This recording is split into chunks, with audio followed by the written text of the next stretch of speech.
जम्मू कश्मीर और भारत के बीच यह व्यवस्था संघवाद का एक समझौता थी।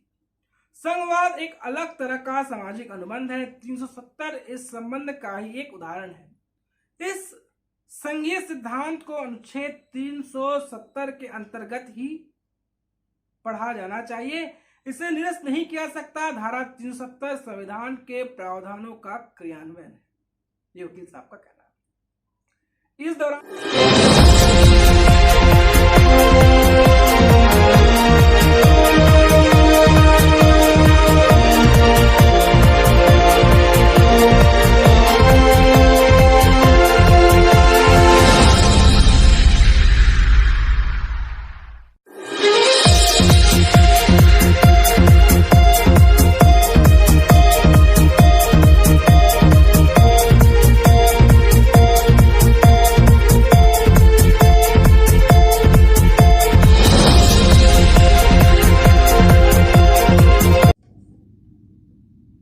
नमस्कार, जय सिया राम, वंदे मातरम, हर हर महादेव। एक बार फिर आप सभी दोस्तों का जनमानस समाचार के आज के हमारे इस एपिसोड में आपका स्वागत है।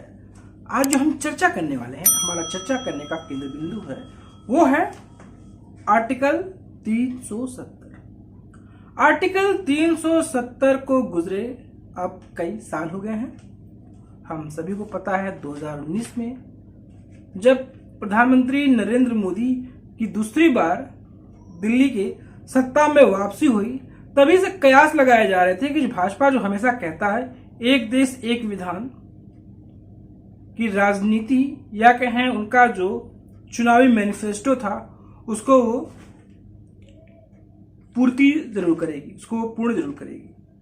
तो भाजपा ने या कहें एनडीए सरकार ने आर्टिकल 370 को एक कहानी बना दी, कश्मीर से हटा दी।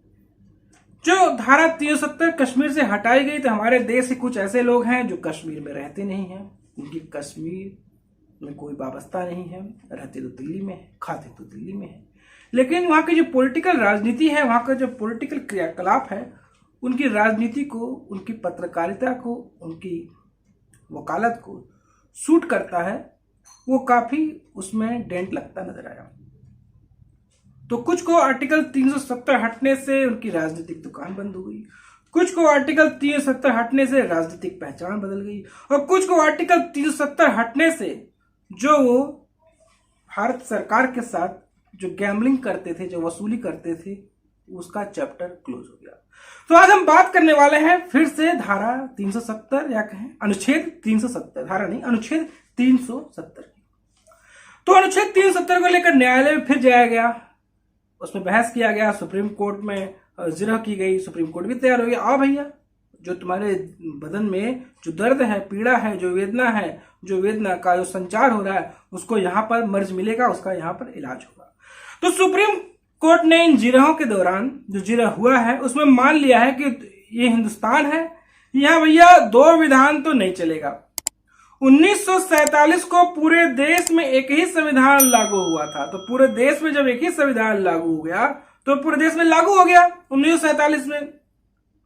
तो आज हम बात करने वाले भैया, ये सुनवाई हुई है सुप्रीम कोर्ट में हमारे माननीय न्यायाधीशों द्वारा, उसमें क्या क्या हुआ, क्या क्या कहानी नहीं हुई, और धारा 370 की सुनवाई में किसने क्या कहा, क्या कहानी हुई, क्या रवानी हुई, क्या चर्चा हुई, उस पर हम आपसे विस्तार पूर्वक बात करें।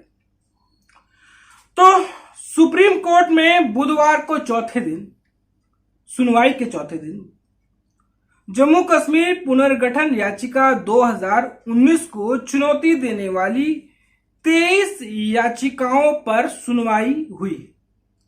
इस दौरान 4 घंटे 40 मिनट तक चली जिरह के दौरान कोर्ट ने याचिकाकर्ताओं के एडवोकेट से कई अहम सवाल किए गए।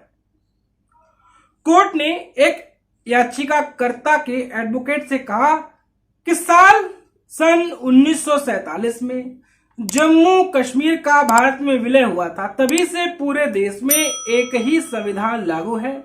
इस पर याचिकाकर्ता की तरफ से पेश सीनियर एडवोकेट गोपाल सुब्रमण्यम साहब ने दलील दी कि इससे जम्मू कश्मीर के लोगों की इच्छा के बगैर खत्म किया नहीं जा सकता। जो 1947 को जम्मू कश्मीर प्रांत का भारत में विलय हुआ, भारत में जब संविधान लागू हुआ तो भारत में उसका विलय हुआ, उसमें भी वो संविधान लागू हो गई। और 5 अगस्त 2019 को जो आर्टिकल 370 हटाया गया, उनका मानना है वो जम्मू कश्मीर में रहने वाले वहां के बाशिंदों से नहीं पूछा गया। इस पर chief justice of India D Y Chandrachud ने कहा, हमें ध्यान देना चाहिए कि भारतीय संविधान जम्मू और कश्मीर की संविधान सभी की बात करता है, लेकिन यह जम्मू और कश्मीर के संविधान का बिल्कुल भी जिक्र नहीं करता है। दरअसल इस पूरे मामले में याचिकाकर्ताओं में साहब जो हैं, उनका नाम एम इकबाल खान की तरफ से जिला कर रहे वरिष्ठ अधिवक्ता गोपाल सुब्रमण्यम ने कोर्ट में दलील दी कि भारत में विलय के वक्त जम्मू कश्मीर किसी अन्य राज्य जैसा नहीं था, उसको खुद का संविधान था। देश के संविधान में विधानसभा और संविधान सभा दोनों को मान्यता प्राप्त है। ये सुब्रमण्यम स्वामी का कहना है।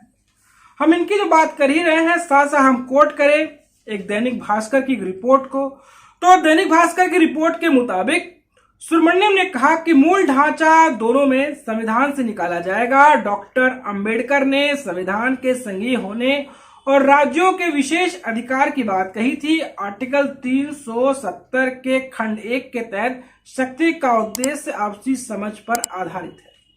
उन्होंने कहा कि जम्मू कश्मीर और भारत के बीच यह व्यवस्था संघवाद का एक समझौता थी। संघवाद एक अलग तरह का सामाजिक अनुबंध है। 370 इस संबंध का ही एक उदाहरण है। इस संघीय सिद्धांत को अनुच्छेद 370 के अंतर्गत ही पढ़ा जाना चाहिए, इसे निरस्त नहीं किया सकता। धारा 370 संविधान के प्रावधानों का क्रियान्वयन है, ये वकील साहब का कहना है। इस दौरान सुब्रमण्यम से पूछा गया, क्या जम्मू कश्मीर संविधान सभा को संविधान बनाने का काम नहीं सौंपा गया था? इस पर सीजेआई डीवाई चंद्रचूड़ ने कहा कि 1957 के बाद ना तो जम्मू कश्मीर की विधानसभा और ना ही देश की संसद ने जम्मू कश्मीर संविधान को साफ तौर से भारतीय संविधान के दायरे में लाने के लिए देश के संविधान के संशोधन करने के बारे में कभी सोचा। वो एक तरह से ऊपरी आवरण था जो जम्मू कश्मीर में लगाया गया था। न भारतीय संसद में न भारतीय कानून में इसके बारे में कोई भी पूरी तरह से जिक्र था। इस पर सुब्रमण्यम ने दलील दी कि जम्मू कश्मीर का संविधान जम्मू कश्मीर के लिए है, ये एक संविधान है क्योंकि इसे एक संविधान सभा ने बनाया था।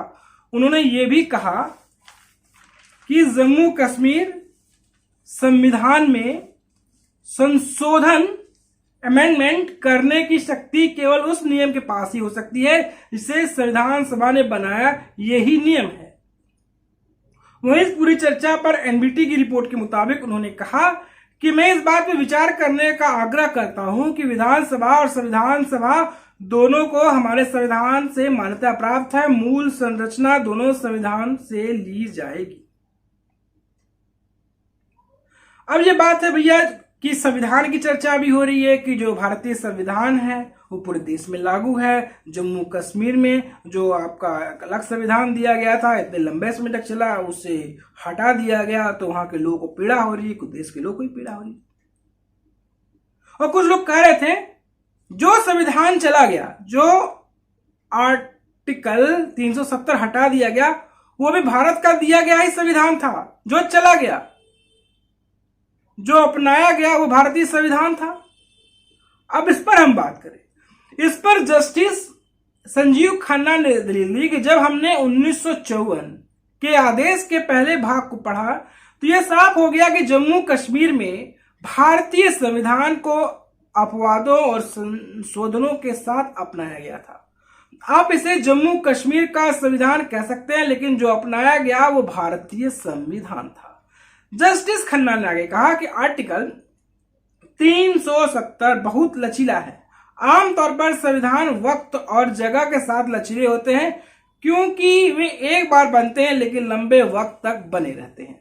उन्होंने आगे कहा कि यदि 370 को देखें तो ये कहना है कि इसमें संशोधन किया जा सकता है। जम्मू कश्मीर पर लागू होने वाले भारत के संविधान में जो कुछ भी हो रहा है उसे आत्मसात कर लिया जाए। इस पर एडवोकेट सुब्रमण्यम ने दलील दी कि 370 की एक तरफा व्याख्या संवैधानिक सिद्धांतों के अनुरूप नहीं होगा। आर्टिकल 370 जम्मू कश्मीर और भारत के बीच क्या है खास रिश्ता। अब लोग कह रहे हैं ना भैया आर्टिकल 370 हमारा मौलिक अधिकार था, हमारी मौलिक कहानी थी, हमारा मौलिक चरित्र था, हमारे अब्बा ने दिया था। जब भारत में 50 साल आर्टिकल 370 चल सकता है, यह फासिस्ट मोदी सरकार आई है आर्टिकल 370 हटा दी है, ये कैसे हो सकता है? कैसे हो सकता है बताइए? यहाँ ज्यादा अल्पसंख्यक समाज के लोग रहते हैं, तो आर्टिकल 370 कैसे हटाया जा सकता है? तो आर्टिकल 370 और जम्मू कश्मीर और भारत के बीच खास रिश्ता क्या है? जब इसको हमने नेट पे टटोला, जब नेट पे खंगाला, जब इसके बारे में कई विशेषज्ञों की हमने जो राय पढ़ी, विचार पढ़े और विचारों को हम आपके समक्ष रखें, इन्हीं चर्चा पर याचिकाकर्ताओं की तरफ से सीनियर एडवोकेट जफर शाह की तरफ से बातें आगे बढ़ाई गई। अब तक तो हम बात कर रहे थे सुब्रमण्यम स्वामी का, अरविंद सुब्रमण्यम स्वामी एडवोकेट का। अब इसी याचिकाओं में आ गए हैं याचिकाकर्ताओं की तरफ से दलील देने के लिए सीनियर एडवोकेट जफर शाह। जफर शाह ने अपनी जिरा आगे बढ़ाई, उन्होंने कहा कि आर्टिकल 370 को समझने के लिए अलग अलग नजरिए हैं। जम्मू कश्मीर के महाराजा हरि सिंह ने जब भारत के साथ संधि की तो उन्होंने रक्षा, समाचार और विदेश मामले के अलावा बाकी शक्तियां अपने पास रखी। इसमें संप्रभुता की शक्ति यानी कानून बनाने की शक्ति भी शामिल है। वह दो देशों के बीच संधि थी। एडवोकेट शाह आगे कहते हैं कि महाराज चाहते तो जम्मू कश्मीर का भारत में पूरी तरह से विलय कर सकते थे, लेकिन उन्हें ऐसा नहीं किया। आर्टिकल 370 जम्मू कश्मीर और भारत के बीच एक खास रिश्ता है। इस दौरान सीजीआई ने गुरुवार 11 अगस्त को आगे सुनवाई की बात कही। इससे पहले 2, 3 और 8 अगस्त को याचिकाओं पर सुनवाई हुई थी। इन तीनों दिन एडवोकेट कपिल सिब्बल ने याचिकाकर्ताओं की तरह से जिरह की थी। सीजीआई ने 8 अगस्त को हुई सुनवाई में कहा था, अगर आप उसको देखें, अगर आप पीछे जाएं, कि आर्टिकल 370 खुद कहता है कि इसे खत्म किया जा सकता है। आर्टिकल 370 खुद कहता है कि वो अस्थाई है। इस पर सिब्बल ने जवाब दिया था कि 370 में आप बदलाव नहीं कर सकते, इसे हटाना तो भूल ही जाइए। एक विधानसभा में संविधान सभा में तब्दील नहीं किया सकता। इसके जवाब में सीजीआई ने कहा था कि आप सही हैं, इसलिए सरकार के पास खुद 370 में बदलाव करने की कोई पावर नहीं है, इसलिए वो इसमें किसी भी प्रकार की तब्दीली नहीं कर सकते।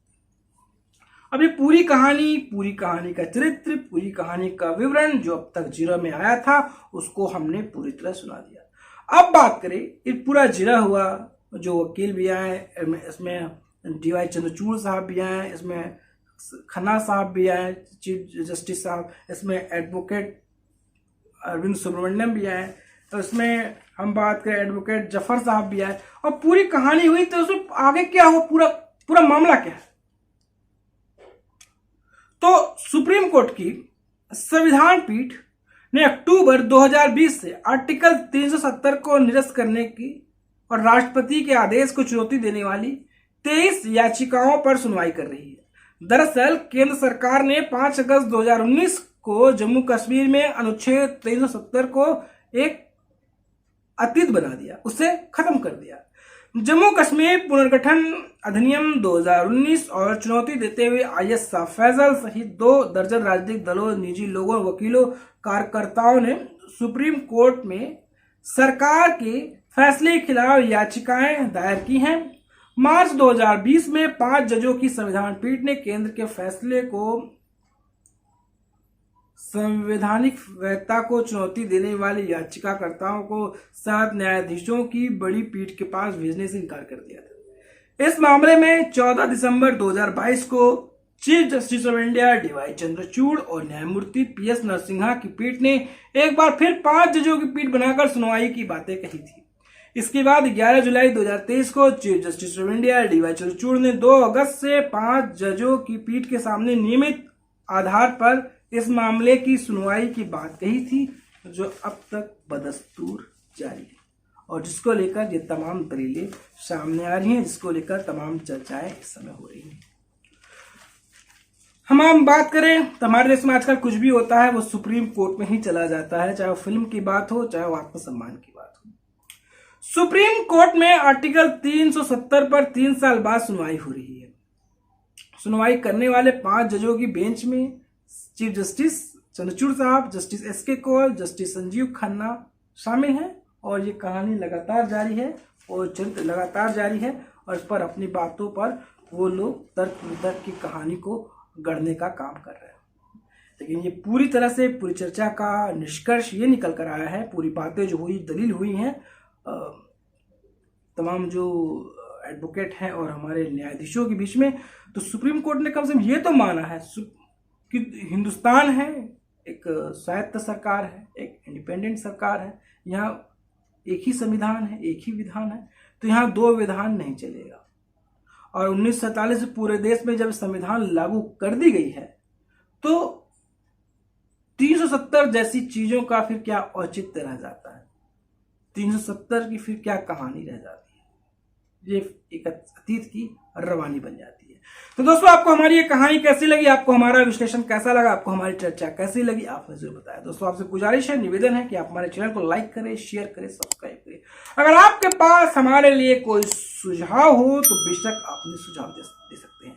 दोस्तों, फिर हाजिर होंगे एक नई कहानी के साथ और एक नए जस्तुजू के साथ। तो हमें लाइक करें, शेयर करें, सब्सक्राइब करें, सब्सक्राइब का रेड बटन जरूर दबाएं। आप में फेसबुक को, ट्विटर, इंस्टाग्राम पर भी आप फॉलो कर सकते हैं। फिर मिलेंगे, तब तक के लिए जय श्री राम, वंदे मातरम। सब्सक्राइब जरूर करिएगा।